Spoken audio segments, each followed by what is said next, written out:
Previous class में बच्चों हम लोग ने सेट क्या होता है, एलिमेंट ऑफ अ सेट क्या होता है, सेट को हम कितने तरीके से रिटेन कर सकते हैं, सेट में आर्डर क्या होता है, सेट में आर्डर का कोई महत्व नहीं होता है हमने समझा था, और सेट में रिपीट एलिमेंट को एक बार लिखना ही पर्याप्त होता है ये भी समझ लिया था। और सेट को रिटेन करने के, रिप्रेजेंट करने के दो तरीके हुआ करते थे। पहले मेथड का नाम रोस्टर मेथड, टाबुलर मेथड या लिस्टिंग मेथड होता था, और दूसरे मेथड में हमने दूसरा मेथड हमारा बिल्डर मेथड या प्रॉपर्टी मेथड था, है ना। और सेट में एलिमेंटों को स्मॉल लेटर से और सेट को कैपिटल लेटर से रिप्रेजेंट किया करते हैं। और बच्चों हमने जाना था कि x is an element of set ए अगर है, अगर कोई एलिमेंट x अगर सेट ए में है तो इस चीज़ को हम सिंबॉलिकली x बिलोंग्स टू ए करके रिटेन कर सकते हैं। ये पॉइंट भी हमने समझा था, ठीक है। अगर कहीं हमें ऐसा कुछ रिटेन मिल जाए कि if x is an element of set ए, कि x अगर सेट ए का एलिमेंट है तो सिंबॉलिकली इसे कैसे x बिलोंग्स टू ए करके लिखा जा सकता है। और सेकंड हमने समझा था कि if x is not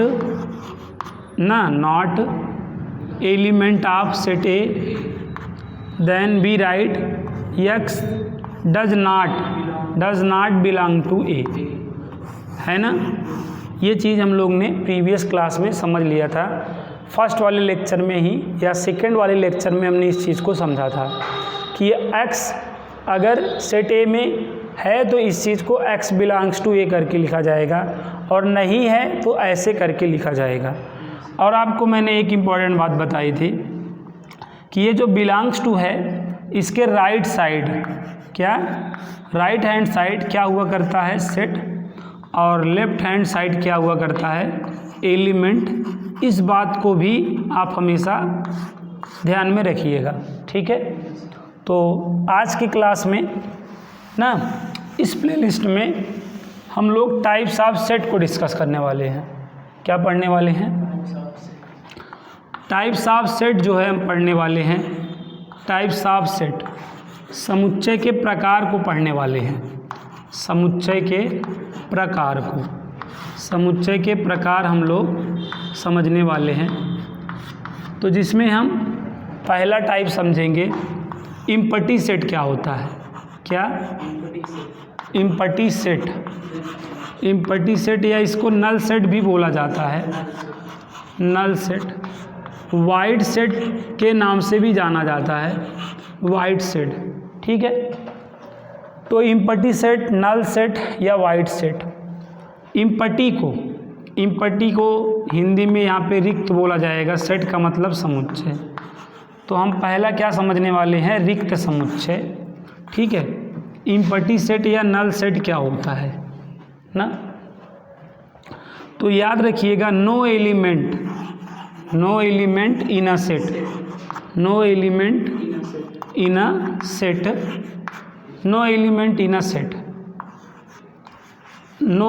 in a set is called empty set.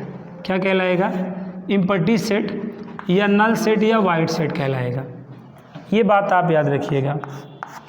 अगर एक भी एलिमेंट सेट में नहीं है तो उसे क्या बोला जाएगा? इम्पटी सेट बोला जाएगा, नल सेट बोला जाएगा, वाइड सेट बोला जाएगा या रिक्त समुच्चय बोला जाएगा।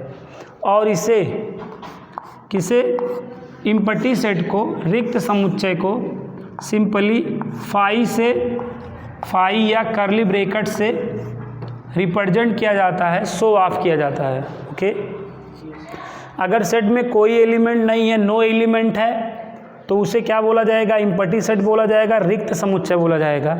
और रिक्त समुच्चय रहा करेगा तो आप केवल फाई या ओनली कर्ली ब्रैकेट से आप उसको शो ऑफ कर सकते हैं, ठीक है। जैसे ये कोई सेट ए है, ध्यान दीजिएगा, कोई सेट ए है, x सच दैट x² = -4, क्या है? -4। और x belongs to natural number है। क्या है? x belongs to natural number है। x belongs to natural number का क्या मतलब है? आई नो आप जानते हैं कि x नेचुरल नंबर से बिलोंग कर रहा है, तो x की वैल्यू 1 2 3 54 में से कोई होगी। तो जब आप x की वैल्यू यहाँ 1 टेकन करोगे तो 1 का स्क्वायर 1 आ जाएगा। जब 2 टेकन करोगे 2 का स्क्वायर 4 आ जाएगा। 3 टेकन करोगे 9 आ जाएगा। लेकिन क्या कभी माइनस आ सकता है? स्क्वायर का रिजल्ट हमेशा क्या होता है? पॉजिटिव होता है, निगेटिव तो आ ही नहीं सकता है। तो अगर x नेचुरल नंबर से बिलोंग किया ना और x स्क्वायर बराबर -4 आपको गिवन है, तो कभी भी नेचुरल नंबर से अगर x बिलोंग कर रहा है तो इसका कोई भी एलिमेंट इस रिलेशन को ला सकता है? नहीं ला सकता है। तो इस सेट में एक भी एलिमेंट हुआ, तो इस सेट में नो एलिमेंट है कि नहीं? कोई भी अवयव नहीं है, कोई भी सदस्य नहीं है। तो इसे क्या बोला जाएगा? इसे हम क्या बोलेंगे? इम्पटी सेट, रिक्त समुच्चय बोलेंगे कि नहीं? तो अब हम इन्हें, और अगर इम्पटी सेट है तो हम किससे डिनोट कर सकते हैं? फाई या करली ब्रैकेट से। तो हम इसके नीचे सिंपली क्या रिटर्न कर सकते हैं? केवल फाई या केवल करली ब्रैकेट। तो यहाँ पे आपका जो सेट ए था, अब ए आपका फाई हो गया कि नहीं? ए आपका करली ब्रैकेट हो गया कि नहीं? समझ में आया बात? तो इम्पटी सेट क्या होता है समझ गए? अगर no element in a set है, अगर कोई भी एलिमेंट नहीं है सेट में, तो उसे इम्पटी सेट बोला जाएगा और उसे फाई या करली ब्रैकेट से शो ऑफ किया जाएगा। For example A equal curly bracket x such that x square equal -4, x belongs to natural number. अगर x नेचुरल नंबर से बिलोंग कर रहा है तो नेचुरल नंबर तो पॉजिटिव होते हैं, और पॉजिटिव का स्क्वायर तो पॉजिटिव ही आएगा, निगेटिव तो आ ही नहीं सकता। तो इसका मतलब इसमें एक भी एलिमेंट नहीं है, इस सेट में एक भी एलिमेंट नहीं हुआ, और इस सेट में एक भी एलिमेंट नहीं है, नो एलिमेंट है, तो इसे फाई या करली ब्रैकेट से शो ऑफ किया जाएगा। समझ गए? अगला पॉइंट आपको ये समझना है बच्चे कि अगर इम्पटी सेट है, अब ये इम्पटी सेट है, तो अगर ये इम्पटी सेट है तो इसमें नंबर ऑफ एलिमेंट कितना होगा? नंबर ऑफ एलिमेंट, क्या? नंबर ऑफ एलिमेंट, अवों की संख्या कितनी होगी? ठीक है, अगर ये जैसे ये आपका इम्पटी सेट है, अब इसमें मैं कहूँ अवों की संख्या बताओ, नंबर ऑफ एलिमेंट बताओ।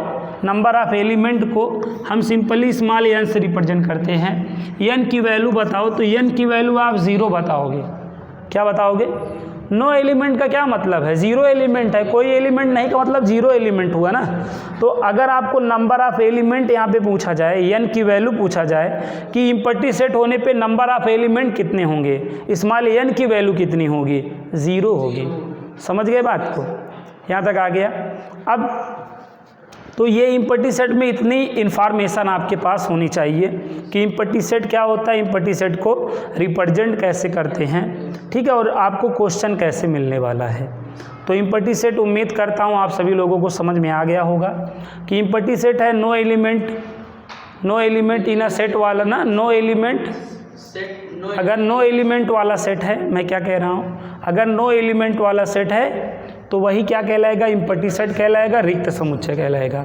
और नो एलिमेंट वाले सेट को ही इम्पटी सेट बोलेंगे, और उस वहाँ पे फाई या हम करली ब्रैकेट यूज करा करेंगे। तो ये नो एलिमेंट वाला सेट था, इसलिए यहाँ पे हमने फाई या करली ब्रैकेट को लगाया। समझ गए?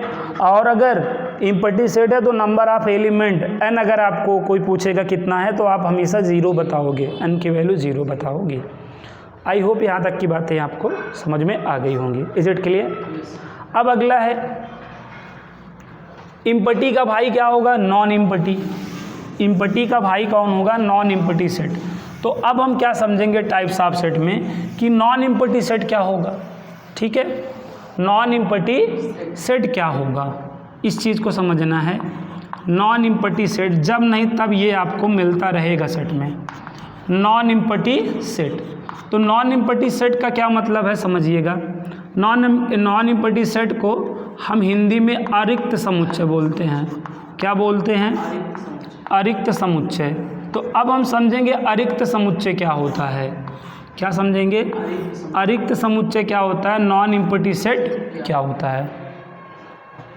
तो नॉन इम्पटी सेट, जो इम्पटी सेट नहीं हो, जो इम्पटी सेट नहीं हो उसी को हम क्या बोलेंगे, नॉन इम्पटी सेट बोलेंगे ना। तो इम्पटी सेट क्या था, जिसमें कोई एलिमेंट नहीं था। इम्पटी का मतलब खाली, खाली सेट, खाली का अगर करली ब्रैकेट खाली है तो वो इम्पटी सेट पहला मतलब कहलाता था। तो नॉन इम्पटी सेट में कुछ ना कुछ ज़रूर होगा, है कि नहीं, क्योंकि वो तो खाली नहीं रहेगा ना, नॉन इम्पटी है तो कुछ ना कुछ एटलीस्ट वन एलिमेंट तो होगा ही। एटलीस्ट वन एलिमेंट वाला जो सेट होगा वही तो नॉन इम्पटी सेट कहलाएगा। एटलीस्ट वन एलिमेंट वाला सेट क्या कहलाएगा, नॉन इम्पटी सेट कहलाएगा। आपसे अगर कोई बच्चों पूछे कि नॉन इम्पटी सेट क्या है, रिक्त समुच्चय क्या है, कह दीजिए जो रिक्त समुच्चय नहीं है। अब जब रिक्त नहीं है तो उसमें एक आध दो सेट तो होंगे ही। इम्पटी सेट क्या है, आप ऐसे कह दीजिए लावारिस, जो लावारिस सेट है वो क्या है, इम्पटी सेट, ठीक है। और नॉन इम्पटी सेट लावारिस नहीं है, इसका वारिस है, इसके आगे पीछे रोने वाले हैं, ठीक है। नॉन इम्पटी सेट के पीछे आना रोने वाले आपको मिल जाएंगे, कई लोग मिल जाएंगे इसके पीछे नॉन इम्पटी सेट में। तो और वो इम्पटी सेट क्या होता है, लावारिस होता है, उसका कोई नहीं है इस दुनिया में, ठीक है।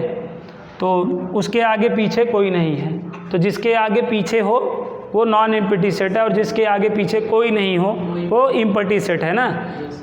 तो कहते नहीं ये मेरा क्या है, मेरे आगे पीछे कोई रोने वाला नहीं है, तुम्हारे पीछे तो तुम्हारा पूरा परिवार है, तुम्हारी माँ है, बूढ़ी माँ तुम्हारा इंतज़ार कर रही है, उसका क्या होगा, कम से कम उसका ध्यान रखिए। तो ये वाला सेट है नॉन इम्पटी सेट ना, जिसके आगे पीछे कोई होगा वो नॉन इम्पटी सेट कहलाएगा, अरिक्त समुच्चय कहलाएगा। और जो लावारिस होगा, जिसके आगे पीछे कोई रोने वाला नहीं है, वो क्या है, इम्पटी सेट है। क्लियर है बात? तो जैसे मैं यहाँ पे सेट की बात करूँ, सेट ए है कोई, ये अब ये सेट है तो ये क्या है, नॉन इम्पटी सेट है, देख लो। तो नॉन इम्पटी सेट है तो एटलीस्ट वन एलिमेंट वाला जो सेट होगा, अब मैं कह रहा हूँ ना, एटलीस्ट वन एलिमेंट वाला जो सेट होगा वो नॉन इम्पटी सेट कहलाएगा।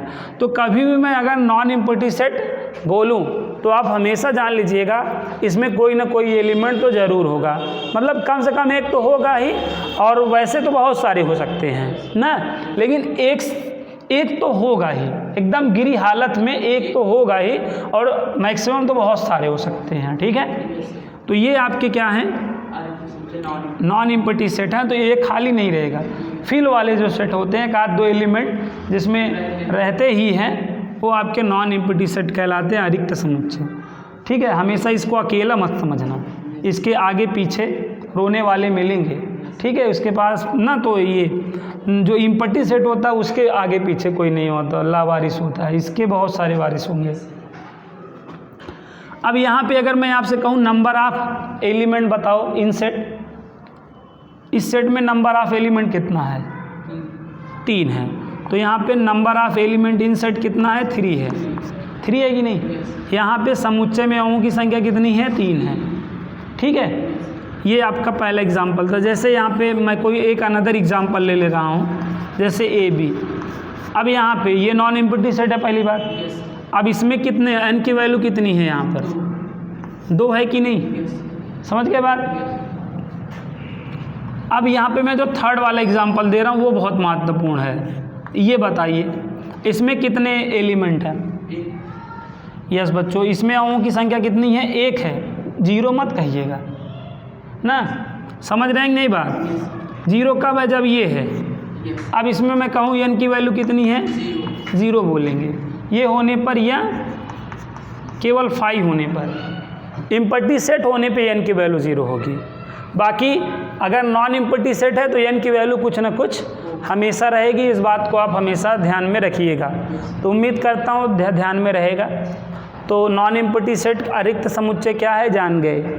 एटलीस्ट वन एलिमेंट वाला जो सेट होगा वो क्या होगा, नॉन इम्पटी सेट कहलाएगा, जिसके आगे पीछे रोने वाले होंगे, है कि ना। जिसकी बूढ़ी माँ इंतज़ार करती रहेगी घर पर, मेरा लाल कब आएगा। तो वो वाले सेट जो है आपके अरिक्त समुच्चय कहलाएंगे, नॉन इम्पटी सेट कहलाएंगे ना।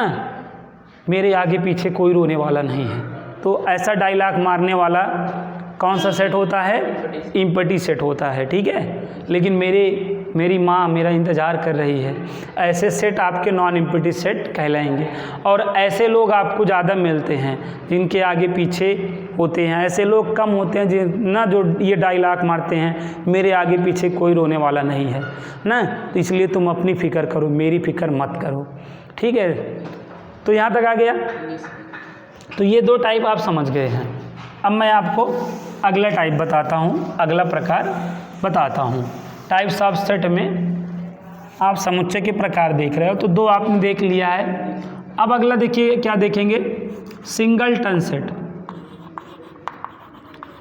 क्या देखना है? Singleton set. इसे बोला जाता है एकल समुच्चय, ठीक है ना, एकल समुच्चय। अब सिंगलटन किससे बना है? अगर आप देखें, अगर आप यहाँ पे देखें, सिंगलटन किससे मेक हुआ है? सिंगल प्लस टन से ना। तो सिंगल एलिमेंट वाला जो सेट होगा वही तो सिंगलटन सेट होगा। बताओ, सिंगल एलिमेंट वाला सेट, सिंगल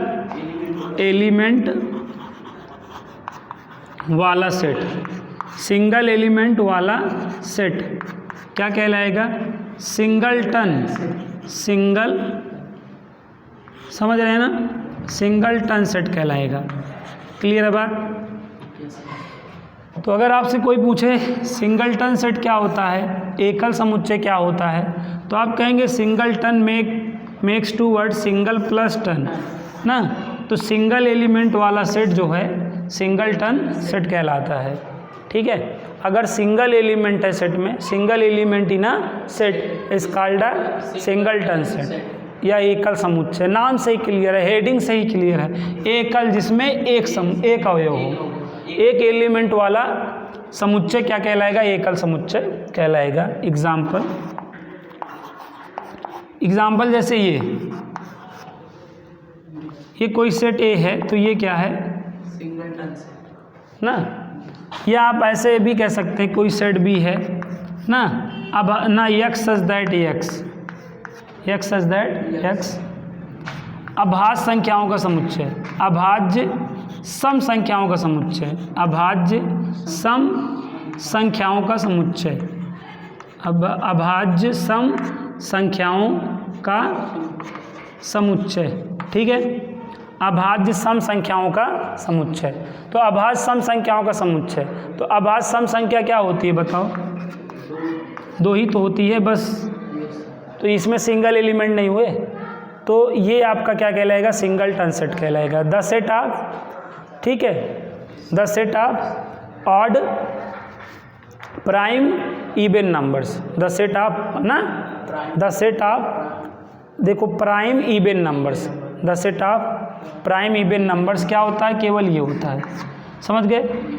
या आप ये कह लीजिए भारत में प्रधानमंत्री का समुच्चय, भारत में प्रधानमंत्री का समुच्चय, गांव में प्रधान का समुच्चय, ब्लॉक में विधायकों का समुच्चय है कि नहीं, जिले में सांसद का समुच्चय। तो ये सारे क्या एकल समुच्चय ही तो है। घर में मुखिया का समुच्चय, तो ये सारे क्या एकल समुच्चय हैं जिसमें एक एलिमेंट हो, ठीक है ना। तो these are singleton set, these are एकल समुच्चय। तो ये सारे क्या होंगे? आपके एकल समुच्चय जिसमें एक एलिमेंट है। जैसे मैंने कहा अभाज्य संख्याओं का समुच्चय, तो अभाज्य संख्याओं के मतलब सम संख्या का समुच्चय मैंने बोला है।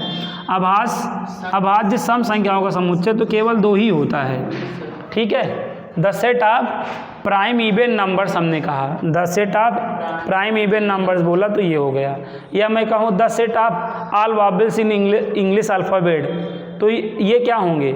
ये आपके सिंगलटन सेट नहीं होंगे, क्योंकि ए ई आई ओ यू कई एलिमेंट आ जा रहे हैं, तो सिंगल एलिमेंट होने चाहिए। समझ गए बात को? तो एकल समुच्चय भी क्लियर हो गया है। ये सारी एग्जाम्पल आप देख ही रहे हो ना। अब आता है अगला प्रकार देखिएगा। एकल समुच्चय हो गया। अब हम देखेंगे परिमित समुच्चय। क्या देखेंगे? परिमित या फाइनाइट सेट बोलते हैं, परिमित समुच्चय, परिमित समुच्चय बोला जाता है। अगला प्रकार क्या है? परिमित समुच्चय, जिसे फाइनाइट सेट बोलते हैं, फाइनाइट सेट। फाइनाइट सेट क्या होता है? ठीक है, तो नंबर ऑफ एलिमेंट अगर फाइनाइट हो, number of element, number of element finite हो in a set, in a set, number of element finite हो in a set, number of element finite in a set is called finite set, is called finite set. अगर set में number of element क्या हो? Finite हो। Finite का मतलब समझते हो? निश्चित हो ना। अगर समुच्चय में अवों की संख्या क्या हो? निश्चित हो, तो उन्हें क्या बोला जाएगा? परिमित समुच्चय बोला जाएगा, परिमित। ठीक है, अगर समुच्चय में अवों की संख्या क्या हो? निश्चित हो, तो उन्हें क्या बोला जाएगा? परिमित समुच्चय, फाइनाइट सेट बोला जाएगा। Number of element finite in a set ना फाइनाइट सेट कहलाएगा ना। या आप ये कह सकते हैं नंबर ऑफ एलिमेंट काउंटेबल हों, क्या हों? नंबर ऑफ एलिमेंट क्या हो? काउंटेबल हों, क्या हों? काउंटेबल, काउंटेबल हों, तो उन्हें क्या बोला जाएगा? Finite set. जैसे आप ये देखो, सेट ए है सपोज ये, तो अब इसमें नंबर ऑफ एलिमेंट काउंटेबल नहीं है। नंबर ऑफ सेट ए अगर हम आपसे पूछें तो आप कितना बताएंगे? 4 नहीं बताएंगे, तो ये काउंटेबल हैं, तो ये आपका क्या कहलाएगा? फाइनाइट सेट कहलाएगा, है ना। या हम ये कहें 10 से छोटी सम प्राकृतिक संख्याओं का समुच्चय, तो 10 से छोटी प्राकृतिक संख्याओं का समुच्चय बता सकते हो ना। एक व्यक्ति के सिर में बालों का समुच्चय, ये बताओ फाइनाइट होगा? होगा। एक व्यक्ति के सिर में बालों का समुच्चय, ये फाइनाइट होगा।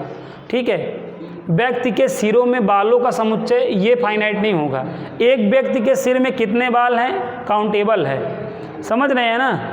तो एक व्यक्ति के सिर में बालों का समुच्चय ये तो फाइनाइट है, लेकिन व्यक्तियों के सिर में बालों का समुच्चय ये फाइनाइट नहीं है। हमारे में कुछ हैं, तुम्हारे में कुछ हैं, मतलब एक व्यक्ति में कितने मतलब हैं वो बताया जा सकता है भाई, तुरंत नहीं बताया जा सकता, लेकिन काउंट करके बताया जा सकता है। अभी करोड़ों या अरबों में तो बाल होगा नहीं, बहुत होगा मतलब हजारों में या लाखों में होगा, उससे तो काउंट कर ही लोगे आज नहीं कल एक व्यक्ति का मुंडन करा के।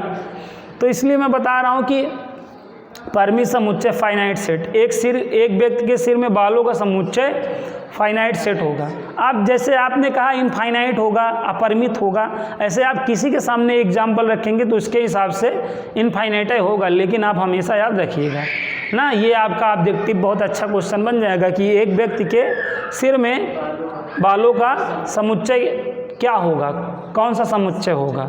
4 ऑप्शन दे दिया जाएगा, परिमित, अपरिमित, है ना, एकल और अरिक्त या रिक्त।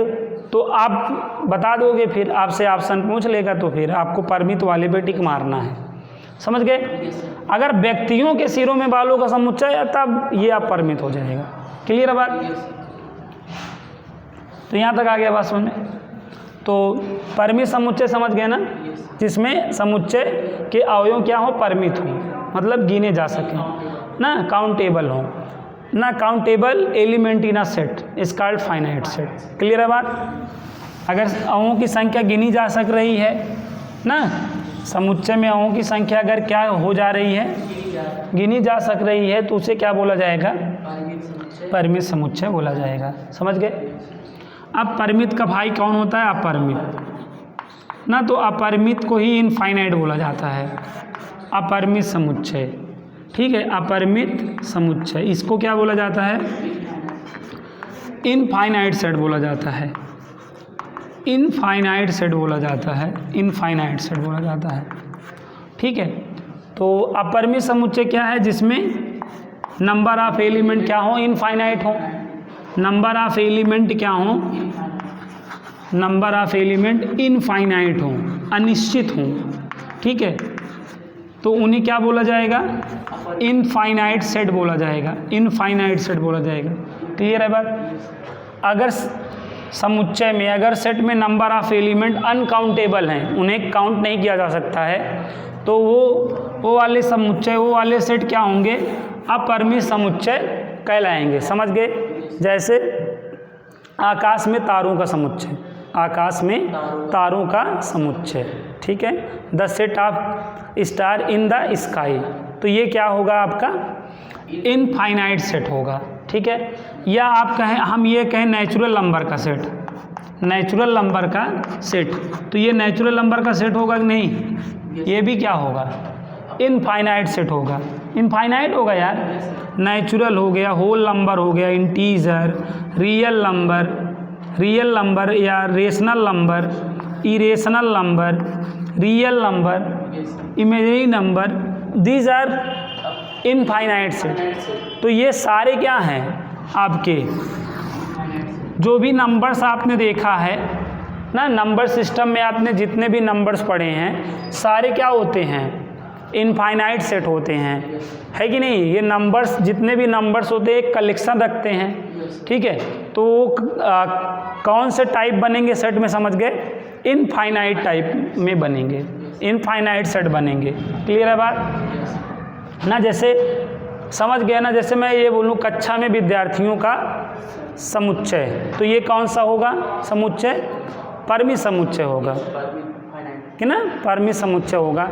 या भारत देश में राज्यों का समुच्चय क्या होगा, परिमित होगा, है कि नहीं। यहाँ तक आ रहा है समझ में। तो ये नेचुरल नंबर का, होल नंबर का, इनमें से कोई भी, या आकाश में तारों का समुच्चय, या और मैंने बताया ना सिर में सॉरी ना व्यक्तियों का ना, व्यक्तियों के सिर में बालों का समुच्चय, व्यक्तियों के सिर में बालों का समुच्चय, ये क्या हो जाएगा अपरिमित हो जाएगा, इनफाइनाइट। समझ गए। तो ये आपने सिंगलटन सेट देखा कि नहीं, सिंगलटन सेट देखा, और क्या देखा, फाइनाइट सेट देखा, इनफाइनाइट सेट देखा ना। ये तीनों नॉन इम्पटी सेट हैं, इस बात को हमेशा याद रखना, ये तीनों नॉन इम्पटी सेट हैं कि नहीं। तो इन तीनों में से कोई को भी नॉन इम्पटी सेट बोला जा सकता है ना, इन तीनों में से कोई भी नॉन इम्पटी सेट कहलाएगा, ये आप हमेशा याद रखिए, अरिक्त समुच्चय कहलाएगा। तो अरिक्त समुच्चय अगर मैं बोल रहा हूँ तो आप ये इमेज नहीं रख सकते हो कि उसमें एलिमेंट कितने हैं, ये आप ज़रूर रखोगे कि एक से तो अधिक होगा, एक या एक से अधिक तो होगा ही, क्योंकि ये सारे आपके नॉन इम्पटी सेट कहलाते हैं। क्लियर है बात, यहाँ तक बातें समझ में आ गई हैं। अब हम आगे देखेंगे, आगे हम पहले cardinal number of a set देखेंगे। क्या देखेंगे, cardinal number of a set देखेंगे ना। तो cardinal number of a set में क्या हम देखेंगे, देखिएगा, जैसे एक सेट हमें दिया है, जैसे ये सेट दिया है, सपोज ये सेट दिया है ना, तो इसमें हमें क्या करना रहेगा, कार्डिनल नंबर बताना रहेगा, cardinal number of a set. Hindi में कार्डिनल संख्याओं का समुच्चय बोला जाता है, ठीक है। तो cardinal number of a set को हम ऐसे रिप्रेजेंट करते हैं, cardinal number of a set को हम ऐसे रिप्रेजेंट करते हैं। तो cardinal number of a set का मतलब है कि सेट में कितने नंबर हैं, सेट में जितने नंबर होते हैं वही cardinal number of a set कहलाता है। और ऐसे ना नंबर ऑफ सेट ए करके कितना हो जाएगा, 6 हो जाएगा, ऐसे करके लिखा जाएगा जो नंबर ऑफ सेट को। और इसी को सिंपली स्मॉल एन द्वारा भी लिखा जाता है ना, कि सेट में नंबर ऑफ एलिमेंट कितने हैं, तो n बराबर आप 6 बोल देते हो, या आप ऐसे लिख सकते हो। तो यही चीज़ cardinal number of a set कहलाती है, ये बात आपको पता होनी चाहिए। तो आई होप यहाँ तक की बातें आपको समझ में आ गई होंगी। तो आज की क्लास में इतना ही करते हैं ना, क्योंकि ज़्यादा एक दिन में डिफिनेशनें हो जाएंगी तो डाइजेस्ट आपसे नहीं हो पाएगा।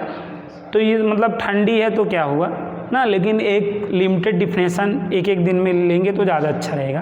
तो बाकी अब कल जो है आपको बताएंगे। इस प्लेलिस्ट में इतना ही।